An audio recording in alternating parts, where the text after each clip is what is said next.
This video was brought to you by a very generous supporter on Patreon.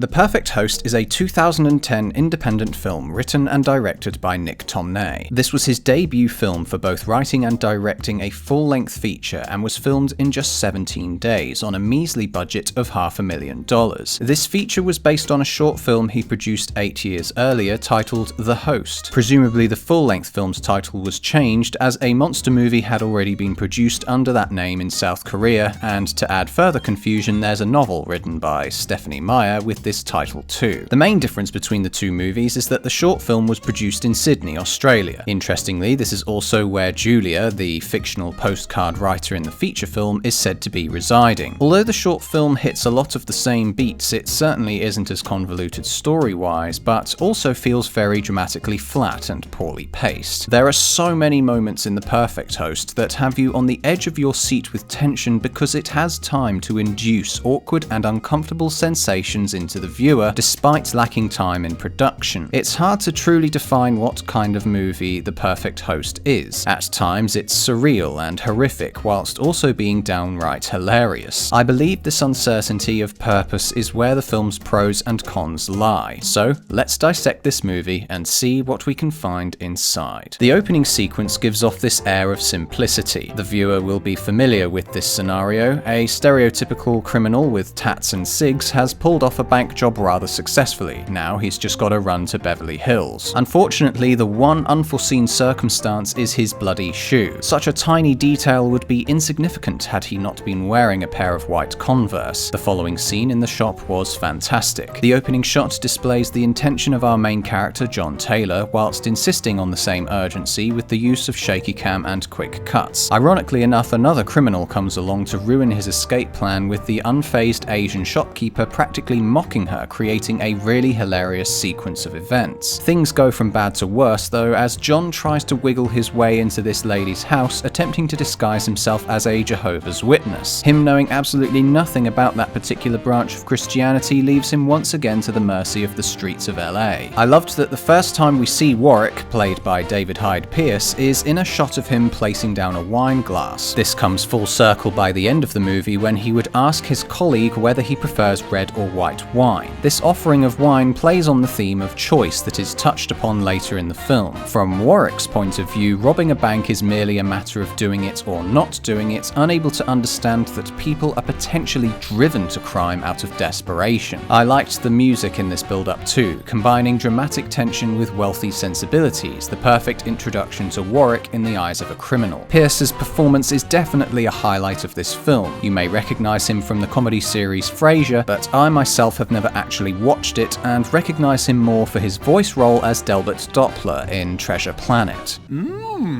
Delightfully tangy, yet robust. For a first-time viewing experience, this movie gets off on the right foot, no pun intended. The tension that's built up from John's bluffing is really quite something, especially as he gets more comfortable within the home as time goes on. The performances in these conversations for both actors are astounding, giving off the impression of a liar and somebody who is just playing along with it when truly they're talking about a fictional entity whether they know it or not. We and John believe Warwick is just an overly friendly idiot who's just been taken for granted at this point. When Warwick gets changed, the flashback to the robbery dress-up was a great moment. John gets more desperate as Warwick attempts to call this fictional entity Julia, as we see the katanas placed perfectly in shot to indicate how close John's cutting it by outstaying his welcome and telling Porky Pies. The foot started playing up again, and it was awesome to hear Warwick run on about Romanian red wine as we see the red, bloody injury sustained in this gruesome close-up. When Warwick claims to have a district attorney coming over for dinner, John decides it's time to leave. Unfortunately, this is the point when the radio starts playing rather spontaneously, announcing more information about the robbery. It was great watching Warwick loving the sound of his own voice, but instead of just turning off the radio, John lets it play and the cat's out of the bag. Felon like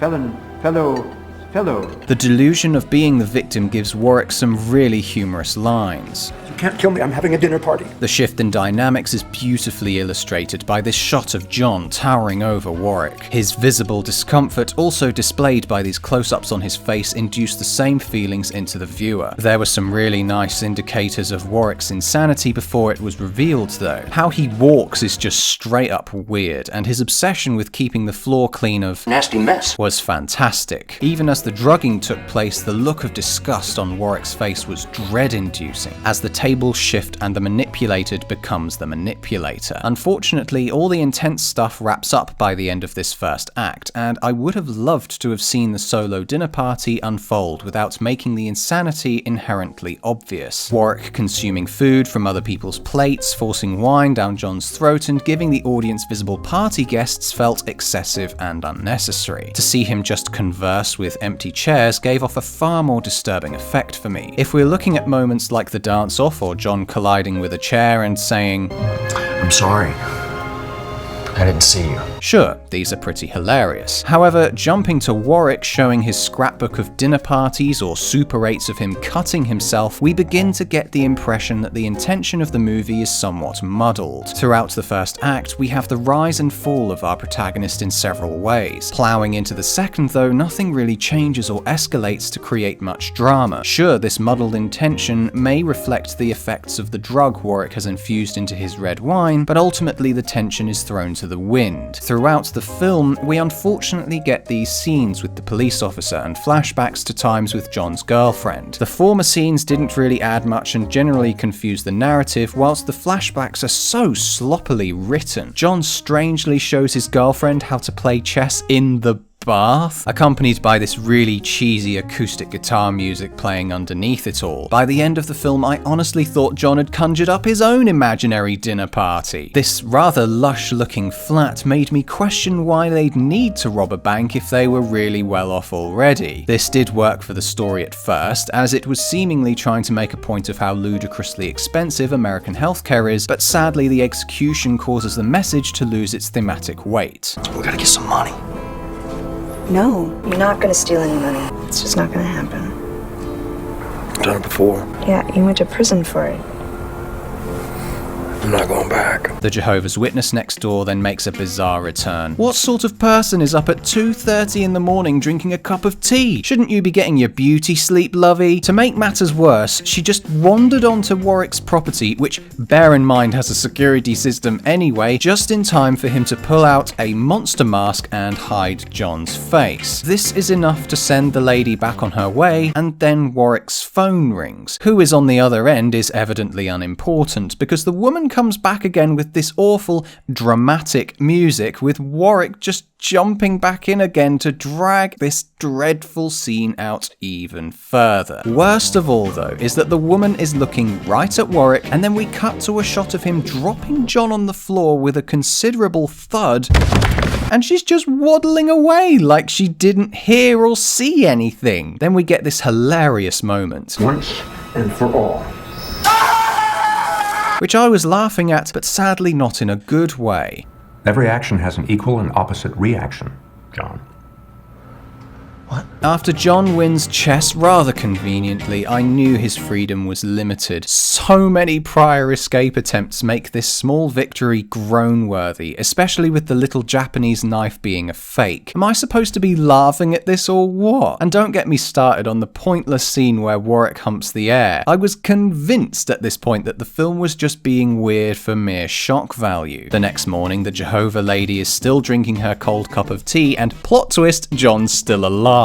Interestingly enough, this is the point in the story where the short film finished, and understandably, it felt a little unresolved. It was kind of charming though that you were left to ponder on what exactly Warwick's deal was. Maybe he was just a crazy makeup artist creating the perfect portfolio or something. Unfortunately, the feature film takes the whole situation to a ridiculous level by revealing that Warwick was a cop? They didn't even mention him or a boss character in those infrequently strange scenes at the precinct, so when the cop just shows up on his doorstep, it just felt conjured up at the last minute. He's a pretty sloppy cop as well by leaving Polaroids of his victims lying around his house. Making matters worse is seeing him lamenting about criminals in the car. This film didn't need a political angle, and yet it tries forcing it down our throats, as though this was what Warwick was thinking the whole time. His comment about the death penalty for drug possession in Singapore is just flat out wrong too. So much for this character never lying. Director Nick Tomney, in an interview at Sundance, said the hardest thing about making this film was justifying the length, and this struggle is definitely felt by the end of the film. It tries to add so much unnecessary plot which just deflects his advice towards upcoming filmmakers. Keep it simple, you know. And he certainly seems to have learnt from the experience, but he hasn't made any movies since this one, probably because it didn't make its money back, and more of that stitched on at the last minute sensation floods back into the film. The couple meet up in the car park and it just gets cringy as hell. The acoustic guitar music from the flashback started playing again, and this conversation just added another layer of confusion for me. No pain this morning? No, I Just stop. Okay, smile. And before you know it, Warwick has taken the cash from the robbery and sent John on his merry way. All of these events feel so disconnected from what had previously happened that it feels more like the end of a crappy sitcom than that of a hardened thriller or a black comedy. In the final scene, the other cop receives the Polaroid in the mail from John. This to me was also bizarre. John definitely pinched the photograph after it was taken, but then he was put in the water. And you mean to tell me this obsessive collector of Polaroids just neglected to keep the most damning one of them all, whilst also being a police officer? Regardless, the film shows Warwick as victorious, and the circle is complete, as he now has another individual he can torture into silence. So, did it suck? Not entirely, but it's definitely a mixed bag and dips in quality by the end of the movie. The first act is honestly amazing, and it was such a shame that it got so convoluted by the end. David Hyde Pierce is probably the best element of this film for me, as his performance is off-time creepy and hilarious. There are some intense moments, a couple of surface-level themes, and was obviously a passion project without the budget or time to make it as good as it possibly could be. It's good to hear the director learn lessons from his experience as a filmmaker in retrospect. It's not often you'll get such clear-cut answers for why a film would appear so disappointing. I give The Perfect Host a 5 out of 10. Thanks for watching. Have you seen the film? If so, let me know what you think of it down in the comments below, where we'll continue this discussion.